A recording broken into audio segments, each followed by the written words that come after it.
Hare Krishna. Welcome to Gita 365, the complete Bhagavad Gita study course. तो पिछले session में हम लोग भगवद गीता के 5th चैप्टर की श्लोक संख्या 24 तक पढ़े थे। तो आज पढ़ेंगे श्लोक संख्या 25 और 26। तो हम सब मनुष्य समाज में हम सब कार्य करते हैं और सब लोग अपने बारे में सोचते हैं, अपने कल्याण के लिए सोचते हैं, अपने जीवन को कैसे अच्छा बनाया जाए उसके लिए सोचते हैं। तो क्या केवल अपने लिए सोचना चाहिए या हम दूसरे के लिए भी सोचना चाहिए? जो हमारा साथ में और भी लोग हैं, समाज में और भी लोग हैं, कई लोग हमसे थोड़ा गरीब हैं या थोड़ा हेल्प चाहिए, तो उनके लिए हेल्प के लिए भी हमें प्रयास करना चाहिए, उनके कल्याण के लिए भी कार्य करना चाहिए, या हमें केवल अपने कल्याण के लिए ही व्यस्त रहना चाहिए?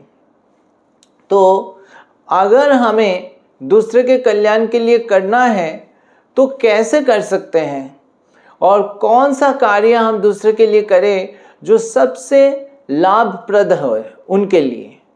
तो इसकी उत्तर आज की सेशन में हमें प्राप्त होगा। तो चलिए पढ़ते हैं आज के पहला श्लोक, श्लोक संख्या 25। लभन्ते ब्रह्म निर्वाणं ऋषयशिन कल्मषा छिन्नद्वैधा यतात्मान सर्वभूता हिते रता। अनुवाद: जो लोग संशय से उत्पन्न होने वाले द्वैत से परे हैं, जिनके मन आत्म साक्षात्कार में रत है, जो समस्त जीवों के कल्याण कार्य करने में सदैव व्यस्त रहते हैं और जो समस्त पापों से रहित है, वे ब्रह्म निर्वाण यानी मुक्ति को प्राप्त होते हैं। तो इस श्लोक में भगवान बता रहे कौन व्यक्ति जो है मुक्ति प्राप्त कर सकता है। तो जैसे हम सब जानते हैं कि मुक्ति जो है ये 4 पुरुषार्थ में एक है, मोक्ष, धर्म, अर्थ, काम और मोक्ष। तो ये मुक्ति या मोक्ष जो है वो अंतिम है और ये जीवन का लक्ष्य है, मनुष्य जीवन का लक्ष्य है। लेकिन इस मुक्ति को प्राप्त करने के लिए क्या योग्यता चाहिए? ये नहीं कि आसानी से हम बस कुछ करें या ना करें हम मुक्ति मिल जाएगा। तो मुक्ति अगर वास्तव में चाहिए तो हमें ये सारे योग्यता होना चाहिए। तो इसमें भगवान क्या कह रहे हैं? एक तो कह रहे हैं पाप से मुक्त होना चाहिए। तो जो पाप से मुक्त हैं, द्वंद्व से रहित हैं, और क्या है, आत्म साक्षात्कार में क्या है, रत है, और बता रहे जीवों के कल्याणकारी कार्य में वो व्यस्त है। तो हम सब के लिए अगर हमें वास्तव में जन्म मृत्यु के चक्र से मुक्त होना है तो हमें क्या है, दूसरे के कल्याण कार्य में क्या होगा, लगना पड़ेगा। केवल अपने लिए सोचेंगे और अपने लिए कार्य करेंगे तो वो पर्याप्त नहीं है। ऐसे भौतिक दृष्टि से ठीक है, क्योंकि हमारा अपना भोजन, अपना चीज़ें, अपना सुविधा है, तो वो हर कोई ऐसे ही सोचता है, पशु पक्षी भी ऐसे ही सोचता है। लेकिन हम क्या है, उन्नत जीव है, मनुष्य, रेस्पॉन्सिबल लाइफ है हमारा। तो इसीलिए हमारा एक दायित्व या कर्तव्य रहता है कि हमारा जो नेबर है, हमारे पास में और भी समाज में जो लोग हैं, उनके प्रति हमारा ड्यूटी रहता है। तो वो उनमें से कुछ लोग होंगे जो है जिनको मदद चाहिए, हेल्प चाहिए, और उनको हेल्प हम कर सकते हैं। तो इसलिए उनके कल्याणकारी कार्यों में हमें रत होना है, उनको हेल्प करना है। ये भगवान कह रहे कि ये व्यवस्था भगवान एक्सपेक्ट करते हैं। अगर हम वास्तव में मुक्त होना चाहते हैं तो हमें दूसरे के हेल्प करने का मानसिकता होना चाहिए, केवल सेल्फिश जीवन नहीं। तो दूसरे का कष्ट महसूस करना, पर दुखे दुखी बताते हैं कि दूसरे को दुख में देखने से उसको दुख होता है, और दुख होएगा तो वो कुछ करेगा उनके लिए। तो ये चेतना उन्नत चेतना है। तो ऐसे होना चाहिए। अब दूसरे को जो कल्याणकारी कार्य करना है तो वो कैसा करें, हम किस प्रकार से कार्य जो है कल्याणकारी कार्य है। ठीक है, तो ये जो इसके अलग अलग स्तर है कि हम दूसरे के लिए किस तरह से जो है मदद कर सकते हैं। तो मान लीजिए एक व्यक्ति है और उसका छोटा सा बच्चा, वो व्यक्ति बहुत धनी व्यक्ति है और उसका एक छोटा सा बच्चा है, वो जो बाहर मार्केट में गया और कोई भीड़ था, मार्केट में बहुत भीड़ में उसका बच्चा समहाउ उसके हाथों से छूट गया और वो बच्चा को ढूंढ ढूंढ के उसको मिला नहीं। तो वो बहुत दुखी होके घर आ गया और वो बच्चा भी जो है पिता को ढूंढते ढूंढते उसको मिला नहीं। रात हो गया, वो बच्चा कहीं कोने में कहीं जगह पे बैठा हुआ है। वो बैठ के रो रहा है। अब उस समय वो रोते रोते उसको क्या लगा, भूख भी लग गया। तो बहुत रात हो गया, रात खाली एक तरह से जो है लोग धीरे धीरे चले गए। तो आप जो है उस दौरान उस जगह से आप गुजार रहे हैं, तो आप देखा एक छोटा सा बच्चा है और वो रो रहा है, भूख से रो रहा है। और आप देख के पहचान गए कि अरे ये तो वो धनी व्यक्ति का पुत्र है। तो आप जो है उस व्यक्ति को देख के, उस बच्चे को देख के आप 3 प्रकार से उसको क्या कर सकते हैं, रिएक्ट कर सकते हैं। मतलब आप उसके प्रति व्यवहार 3 प्रकार से कर सकते हैं।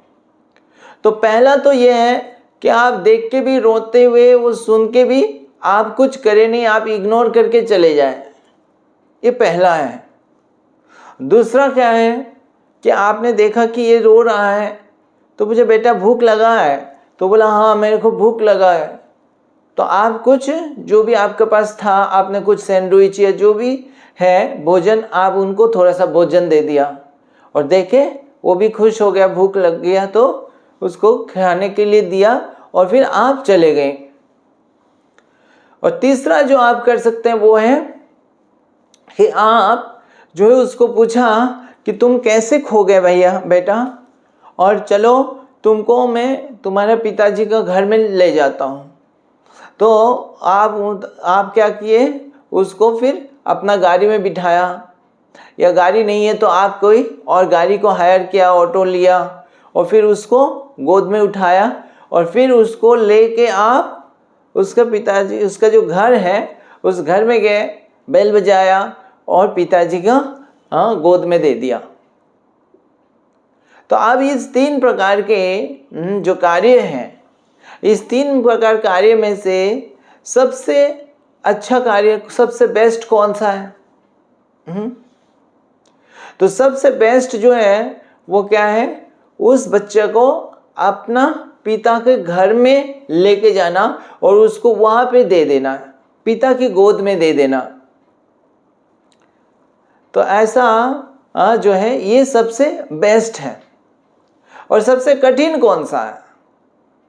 तो सबसे कठिन भी यही है कि आप जब उसको कुछ खाने को लिए देंगे तो तुरंत आपने थोड़ा सा दिया और फिर आप चले गए, तो उसको भूख तो मिट गया और आप चले गए, तो आपको ज़्यादा समय नहीं लगा उसमें। लेकिन आप उसको उठा के आप अपने गाड़ी में लेके या कोई एक गाड़ी का हायर करना, फिर उसके घर में जाना, उसको पिता को देना, आपको कितना समय चाहिए। और आप अगर किसी और कार्य में जा रहे हैं, आपको उसमें से इतना समय निकालना, और हो सकता है वो बच्चा जो है एकदम से तैयार नहीं होगा, वो आपको पहचानता नहीं है, वो हो सकता है आपको जो है एक तरह से बोले कि आप कौन होते हो ऐसे करना, मैं नहीं पहचानता, चिल्लाता होगा, चिल्लाएगा, ऐसे भी हो सकता है, वो गाड़ी में चढ़ना ही नहीं चाहता है। लेकिन तो इस तरह से ये सबसे डिफिकल्ट है, सबसे कठिन कार्य है। तो ये सबसे कठिन कार्य है और हो सकता है वो बच्चा आपको जो है पसंद भी नहीं कर रहा, आपको डांट रहा है ना, आपको कुछ गाली दे रहा है, लेकिन फिर भी आप क्या कर रहे हैं, आप उसको उसका गाली सुनते हुए भी आप क्या कर रहे हैं, उसको अपना गोद में उठा रहे हैं और गाड़ी में लेके आप उसके घर में जाके पिताजी को दे दिया। तो ये जो है ये सबसे कठिन कार्य और यही सबसे बेस्ट कार्य। तो सबसे बेस्ट क्यों, दूसरा वाला क्यों नहीं? तो पहला वाला तो ऑफ कोर्स नहीं है, क्योंकि आप सब जानते हैं, क्योंकि उसने देख के भी कुछ कार्य किया ही नहीं, उसने चला गया और उस व्यक्ति वास्तव में कोई हेल्प नहीं किया, उसका हेल्प करने का उसका मानसिकता नहीं है। तो वो वही वाला है जो हमने शुरू में चर्चा किया, वो व्यक्ति जो लोग सेल्फिश सिर्फ अपने लिए जीता है, सिर्फ अपने लिए, अपने परिवार के लिए जीता है, वो समाज में दूसरे के लिए कोई चिंता नहीं है उनका। तो ऐसे व्यक्ति हो सकता है बहुत धनी हो सकता है बहुत, है ना, चीज़ों में ज्ञानी हो, लेकिन भगवान कह रहे हैं कि मुक्ति के लिए वो योग्य नहीं है, क्योंकि वो अपना सेल्फिशनेस से बाहर आ ही नहीं पा रहे। तो अगर मुक्ति होना है तो हमें ऐसे दयालु होना पड़ेगा, हृदय में ऐसे दया होना पड़ेगा। तो इसीलिए पहला जो कार्य है जो उसने इग्नोर कर दिया, वो तो बिल्कुल प्रशंसनीय है ही नहीं, क्योंकि वो कोई भी उसको हेल्प करने के लिए तैयार नहीं है। दूसरा जो था, उसने जो है भोजन दे दिया, उसको कुछ खाने को दिया, तो वो कुछ तो अच्छा है, क्योंकि उसका कष्ट जो है, भूखा है, तो उस बच्चे को उस देख के उसको दया आया और उसने जो है खाने को दे दिया, तो वो अच्छा है। लेकिन वो बेस्ट क्यों नहीं है? क्योंकि अगर उसने तो आज भूख के लिए उसने तो दे दिया और दे के तो वो घर चला गया, अब उस समय के लिए तो उस बच्चे का भूख तो मिट गया, लेकिन अगली दिन सुबह तो फिर से भूख लगेगा ना उसको। तो अगली दिन सुबह फिर कौन देगा उसको खाना, कौन देगा?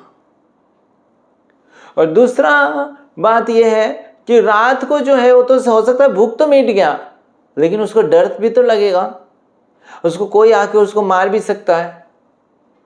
तो इस प्रकार से हर प्रकार की सुरक्षा तो आप दे नहीं पा रहे, आप केवल थोड़ा सा भोजन दे के चले गए। तो ये दूसरा, यद्यपि वो आप उनके लिए अच्छा कार्य कर रहे हैं, लेकिन उसकी पूरा अच्छा जो है, उसका असली भलाई जो है, वो पूरा तरह से सुरक्षा आप नहीं चिंता कर रहे हैं। आपको लगा कि मेरा एक ड्यूटी है, मैंने दे दिया, अब उसके साथ जो हो। तो आपकी उसके प्रति आपका जो है रियल जो है वेल विशिंग, रियल जो उसके प्रति प्रेम, वो आपका उतना नहीं है। अगर है तो आप नहीं कर सकते इतना। और जो तीसरा वाला है वो बेस्ट इसलिए है क्योंकि वो आपने क्या किया, उसको उसका अपना घर अपने पिताजी का संरक्षण में लेके चले गए। अब पिताजी के संरक्षण में वो जब चला गया, अब उसको खाने का कोई चिंता है क्या? पिताजी अपना आप उसको अच्छा से अच्छा भोजन खिलाएगा, और वो केवल रात के लिए नहीं, वो सुबह और आगे से जितना भी समय है वो उसके पिताजी उसका टेक केयर करेगा। और दूसरा प्रकार के और भी जो तरह तरह की सुरक्षा है, वो जैसे ही पिताजी को उसमें चले गए, घर में चले गए, तो उनको बाहर कोई भी डेंजर खतरा नहीं है, को पिताजी का सुरक्षा संरक्षण में हो गया। तो इस तरह से उसको असली सुरक्षा प्राप्त हुआ। तो ये सबसे कठिन है, लेकिन ये सबसे कठिन कार्य आप कौन कर सकता है? हर कोई नहीं करेगा, वो इतना समय दे नहीं पाएगा हर कोई। तो वो वही व्यक्ति देगा जो वास्तव में उस बच्चे के प्रति उसका कुछ प्रेम होगा, या उस बच्चे का असली भलाई वो चाहता है, उसके हृदय में ऐसा चेतना है, तभी वो कर पाएगा, तभी ये कष्ट उठा पाएगा उसकी भलाई के लिए, अपने कोई सेल्फिशनेस के लिए नहीं। तो उसी प्रकार इस समाज में जो लोग कष्ट में हैं, उस कष्ट का असली कारण क्या है? वो जो है केवल एक जो आध्यात्मवादी हैं, जो भक्त हैं, वो उसको जानता है। तो जो जैसे वो छोटा बच्चा का, जो बुद्धिमान व्यक्ति है, वो जानता है कि उसको जो कष्ट का असली कारण क्या है। उसका असली कारण है वो पिता से बिछड़े हुए हैं, पिता से बिछड़े, इसीलिए उसकी समस्या है, उसके कष्ट है। और उसका असली सॉल्यूशन ये है कि वो मैं अगर पिताजी के पास ले जाऊंगा उसको, तो उसको इतना समझ है, इतना ज्ञान है कि उसके असली कारण क्या है और असली उसका कष्ट कैसे दूर होगा। उसी प्रकार हम सब जीव जो है इस संसार में, जो कई लोग जो है वो कष्ट में है, अलग अलग प्रकार के कष्ट में है। तो केवल एक भक्त जो है वो देख पाता है, समझ पाते कि ये सारे कष्ट का असली कारण क्या है।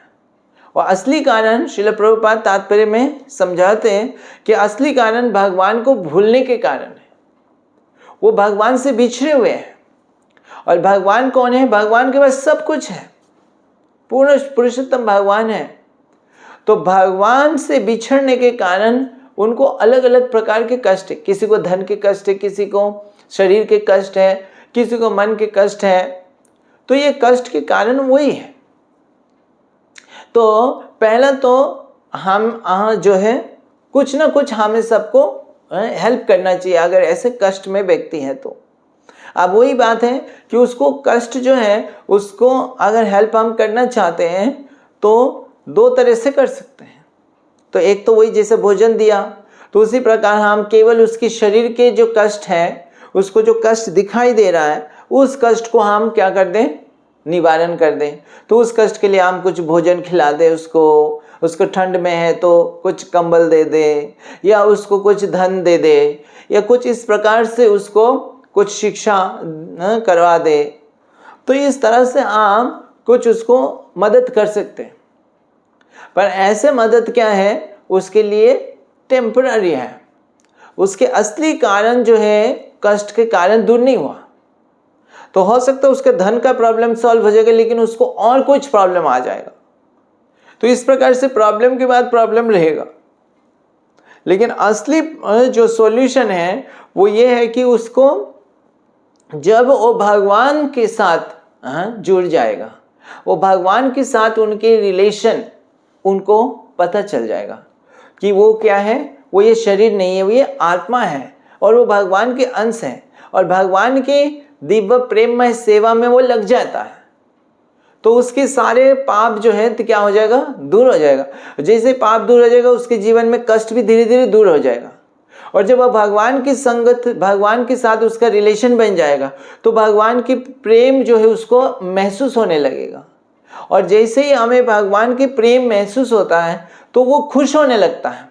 चाहे उसका भोजन थोड़ा सा कम है, धन कम है, थोड़ा कष्ट में, लेकिन ये शरीर के कष्ट उसको महसूस नहीं होता है जब वो भगवान की दिव्य प्रेम का जो है एक्सपीरियंस करता है। तो वो व्यक्ति कभी दुखी नहीं होगा, वो हमेशा प्रसन्न रहेगा। तो उसको भगवान की कृपा से उसके पास जो भी है या जो भी मिलेगा उससे वो बहुत प्रसन्न रह सकता है। तो ये जो रहने का, वो हर स्थिति में प्रसन्न रह सकता है। और प्लस इस जीवन के बाद वो भगवान की धाम में जा सकता है, शाश्वत जीवन को प्राप्त कर सकता है। तो ये जो है ये सबसे बड़ा क्या है? कल्याणमय कार्य है। तो वो कार्य जो है वो वास्तव में एक भक्त कर सकता है। और वो कार्य आसान नहीं है, वो बहुत टफ है। जैसे उस बच्चे को अपने पिता के पास ले जाना, इस आसान नहीं है, टफ है। तो बच्चा कभी समझेगा नहीं, हो सकता है शुरू में ना समझे, थोड़ा गाली भी देगा। तो उसी प्रकार साधारण व्यक्ति हो सकता है, आप जब भगवान के बारे में उनको बताएंगे तो वो हो सकता है आपको समझे नहीं, वो आपको तरह तरह से गलत प्रकार से भी आपको कुछ बोल सकता है। लेकिन एक भक्त जो है वो जानता है कि वो जो भी बोल रहे हो अज्ञानता से बोल रहे हैं, लेकिन हम जानते हैं उसके असली भलाई किस में है।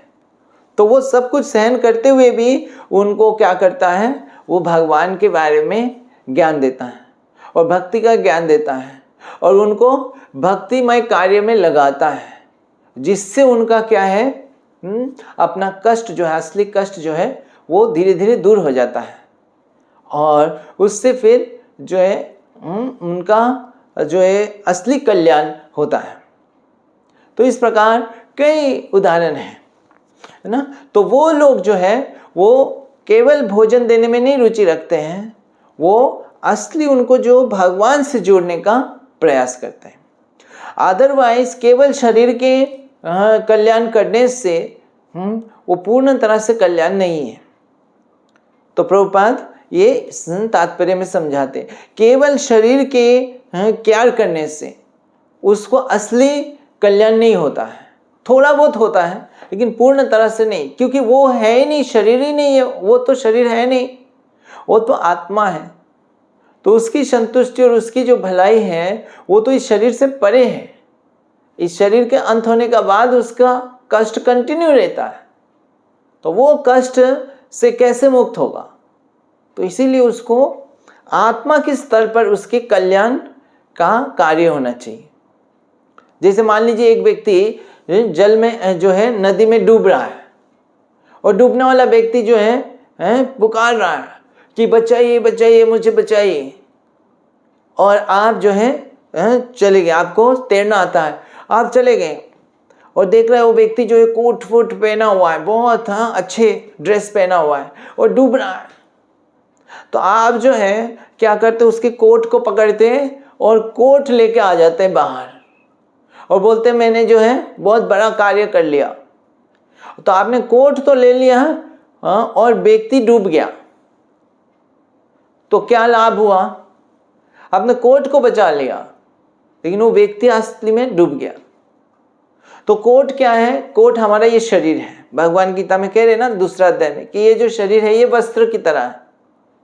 तो अगर केवल हम शरीर का कल्याण करेंगे तो एक तरह से वस्त्र का कल्याण किया, और वो आत्मा तो उसका कोई कल्याण हुआ ही नहीं, उसकी कोई चेतना शुद्ध हुआ ही नहीं। तो इस जीवन का बाद वो अगले जीवन में पशु पक्षी भी बन सकता है, और इस जीवन का भी जो कष्ट है वो शरीर की धरातल पर पूरा तरह से कष्ट मुक्त नहीं होगा कष्ट से, क्योंकि उसका पाप का कार्य का फल उसको मिलता रहेगा। तो उसी प्रकार जो केवल शरीर की धरातल पर कार्य सफिशिएंट नहीं है, वो भी आवश्यक है। तो इसीलिए अगर जो भक्त है वो जब से कल्याण करता है दूसरे के लिए कार्य, तो उसको वो इस तरह से करता है कि वो शरीर के लिए भी हो, आत्मा के लिए भी हो। तो अगर वो भोजन देता है तो भोजन के लिए भी, वो भूखे व्यक्ति को भोजन भी दे रहा है, तो वो क्या करेगा? वो भगवान की प्रसाद देगा उसको। तो वो भगवान की प्रसाद देने से वो उसका भूख भी मिटेगा, और क्या होगा? उस प्रसाद खाने से उसकी चेतना भी शुद्ध होगा और वो उसके पाप भी नष्ट होएगा। तो इस तरह से वो भक्ति में प्रगति होगा उसका। तो ये असली कल्याणकारी कार्य है, और इसीलिए श्रील प्रभुपाद ये जो पूरा वर्ल्ड वाइड जो है ये मूवमेंट अंतर्राष्ट्रीय कृष्ण भावनामृत संघ का स्थापन किया कि हम सब का ड्यूटी है कि इस संघ समाज में हर कोई जीव को सहायता चाहिए, और जो असली सहायता उनको चाहिए वो है ये भगवान को बारे में याद दिलाना, भक्ति में भगवान से उनको जोड़ देना।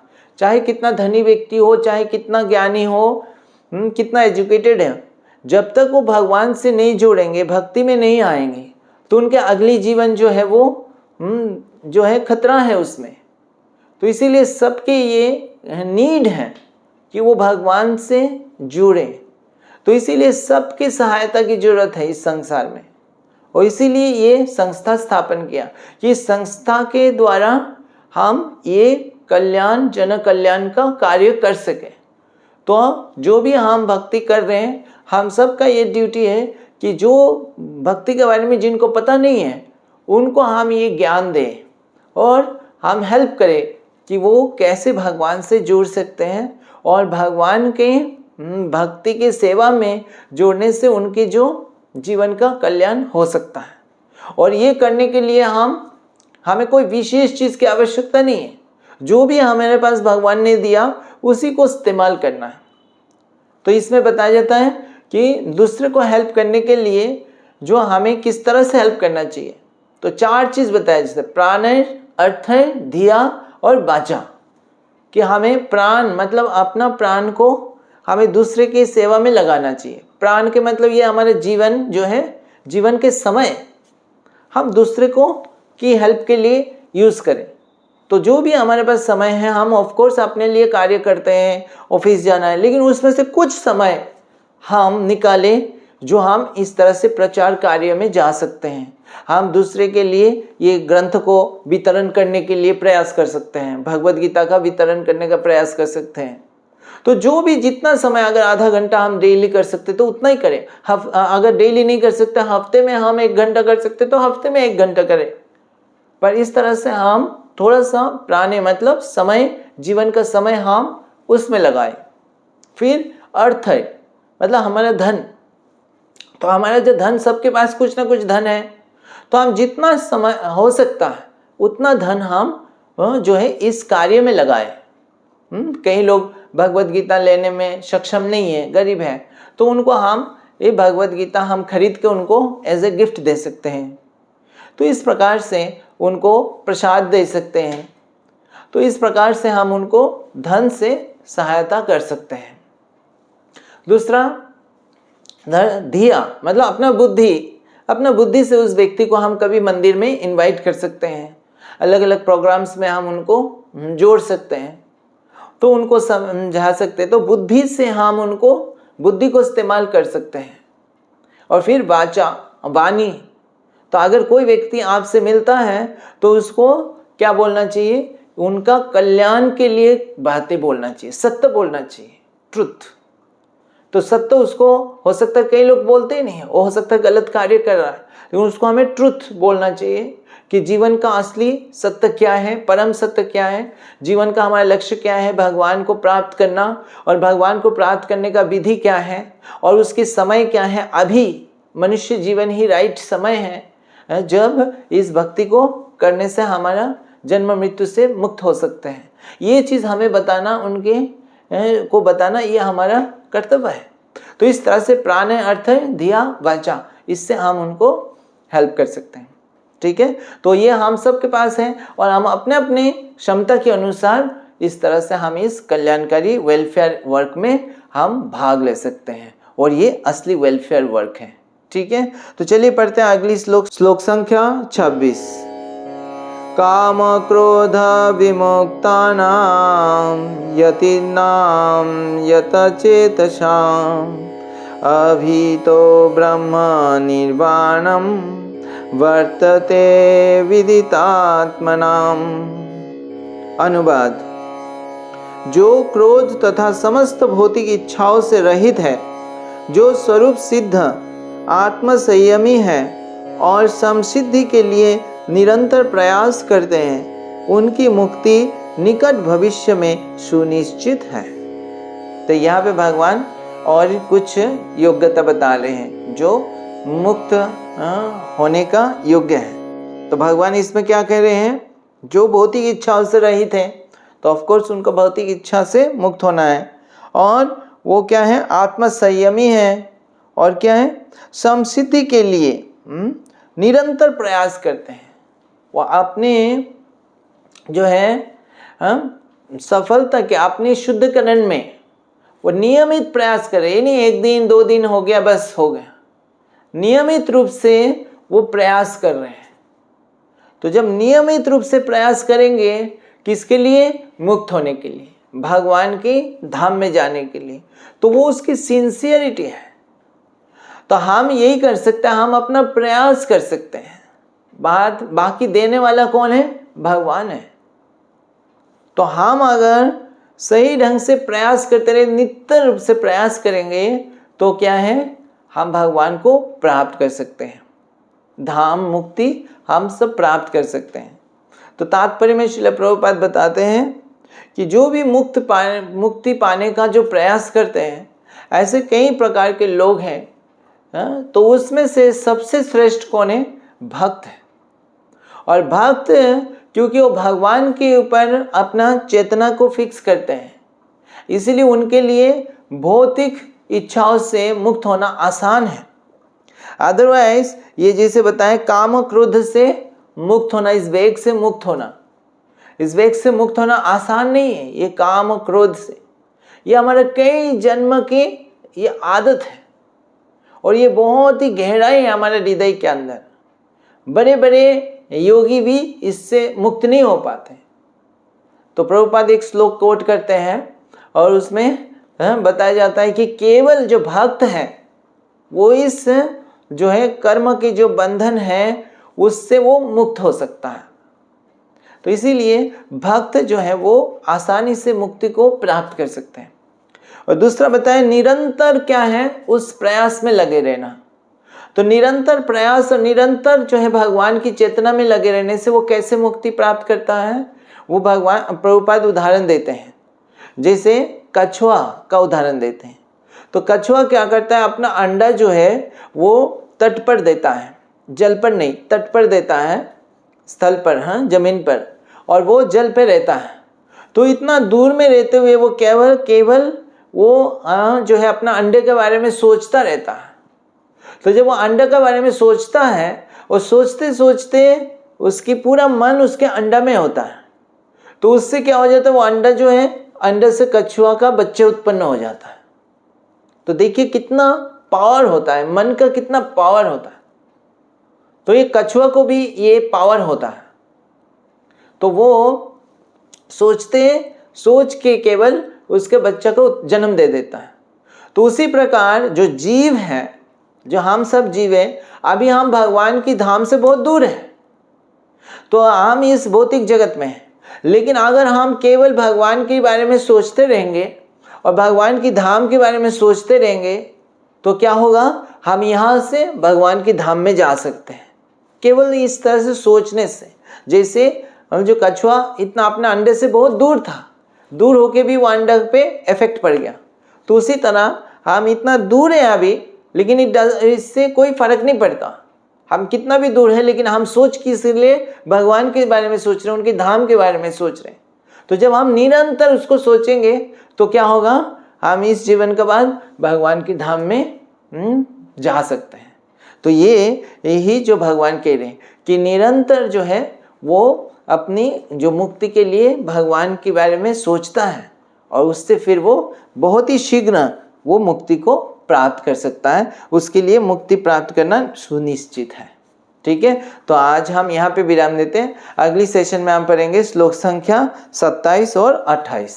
हरे कृष्णा। ग्रंथराज श्रीमद् भगवद गीता की जय। जगत गुरु श्रील प्रभुपाद की जय।